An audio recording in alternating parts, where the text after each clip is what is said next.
Eastview, I'm Connor and this is Annie. And you're watching The Flash. Connor, what's with the ukulele? Ever since I saw Dustin Hatzenbuhler perform last week, I just know I'm going to make it big. Sure you will, Connor, and I'll be your #1 fan. But in all seriousness, Eastview alumni Dustin Hatzenbuhler has had a very successful music career.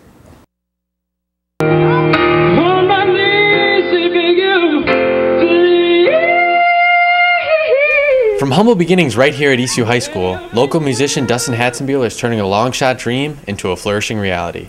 What really inspired me to pursue being a professional musician was really in my high school years. Coming out of middle school, I was in choir and band. Once I got to high school, I did a lot of musicals and was really involved.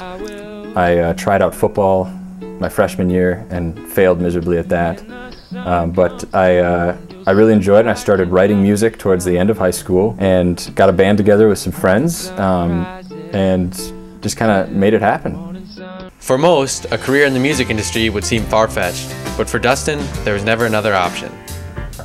A lot of people were going to college, of course, and a lot of people were kind of worried about my decision and against my decision to not go to college and hang out at home and write songs. It was just pure passion at that point. It was what made me happier than anything else.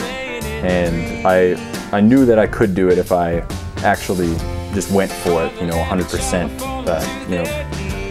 Didn't have a plan B because I felt like I was going to end up doing plan B if I had a plan B. So it was just a plan A, and thankfully enough, it's kind of panning out.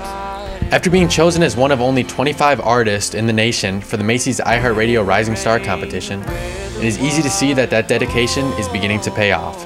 Signing off for The Flash, this is Lucas. I will find my way home. Be sure to purchase Dustin's debut album, Fall, on iTunes to hear more of his great music. Another group of Eastview students who have been a success this year are the girls on the golf team. The Eastview girls golf team had a good start to the season with their first conference meet, getting first place by 21 strokes. This year's girls golf team has more advantages than usual to make this season count. Something unique about the golf team is that we have a lot of the returning varsity coming, so our team is stacked pretty solid at the top. We also have our #1 player, Sarah Detlefson. She takes online classes all year round, so she plays golf all year round, so she is a very good golfer, and so she plays #1 for us. Her score is always needed and helpful. With 7 top 10 finishes in the American Junior Golf Association, it is clear that Eastview is glad to have Sarah on the team. I've won a couple of events with Eastview and gotten... Be honest. You're on the All-State team. I am? I've gotten all conference. I've been all state. Come pretty close to winning the state tournament, and played in some national events and done pretty well in them. There is so much talent on the girls golf team this year. Good luck on a great season, girls. Reporting for The Flash, this is Annie. What a solid team. We are fortunate to have such talented players grace the greens. At Eastview, we are fortunate in many ways, one of which is to have a bed to sleep in every night. When asked to think of the people in the world living far from the poverty line, what is all too often overlooked is the poverty occurring right here in Minneapolis. While more are stepping back and seeing the fact that we need to help, some organizations are stepping up and doing just that. Night on the Streets is a fundraiser event for multiple programs throughout the state of Minnesota, and the goal is basically to raise money for programs that help to stop homelessness among teens and young adults throughout Minnesota. On any given night in Minnesota, over 2,500 youth don't have a place to call home. And that number continues to rise. In a room of 100 people that you know really well, if somebody was having trouble, like with being homeless, you would help them.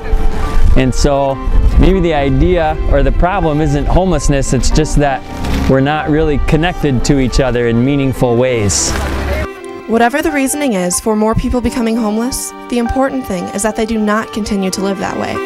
Organizations like A Night on the Street have done an amazing job raising awareness for this cause and will continue to help until homelessness is no longer a lifestyle anyone has to live.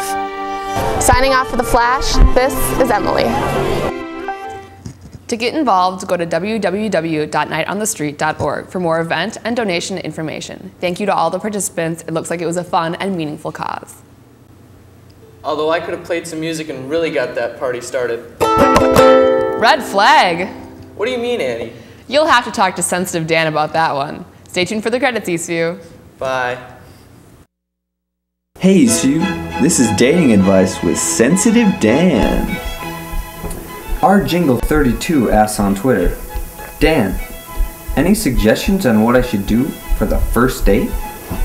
Well, our Jingle 32, you may think the first date is a chance to get to know a girl, to hang out. Wrong. The first date is a job interview in which you interview the girl for the job of making you unsingleized. Here are some questions you should ask her, and the red flag responses you should look out for to make sure she's the one. Number 1. What do you like to do for fun? If she says photography, red flag. Your relationship will consist of taking artsy-fartsy pictures that'll end up on Facebook. Number 2. Ask how many fingers you're holding up. If she says anything but 2, red flag. Either she's a moron or you're a moron. Number 3. Ask her what her favorite movie is. If she says anything like The Notebook, The Vow, A Walk to Remember, Dear John, or The Titanic, red flag. She's too emotional. But if she says anything like Talladega Nights, Old School, Step Brothers, or anything starring Will Ferrell, you're in luck. She's got a good sense of humor. Number 4. Ask her who her favorite artist is. If she says Justin Bieber, red flag. Your relationship will consist of her comparing you to him, and let's be honest, he's perfect. Number 5. At a point of absolute silence, ask her, did you hear that? If she says yes, red flag. She's crazy. Number 6. Ask her if she plays video games. If she says yes, propose on the spot. Number 7. Ask her, why do you think some birds can fly and others can't? If she has a good answer, call me. I've always wondered that. Number 8. If she says YOLO more than 3 times on your date, that's annoying. You have permission to excuse yourself from the date. If you get more than 4 red flag responses, you must bail out of the date immediately. Now go and stay golden.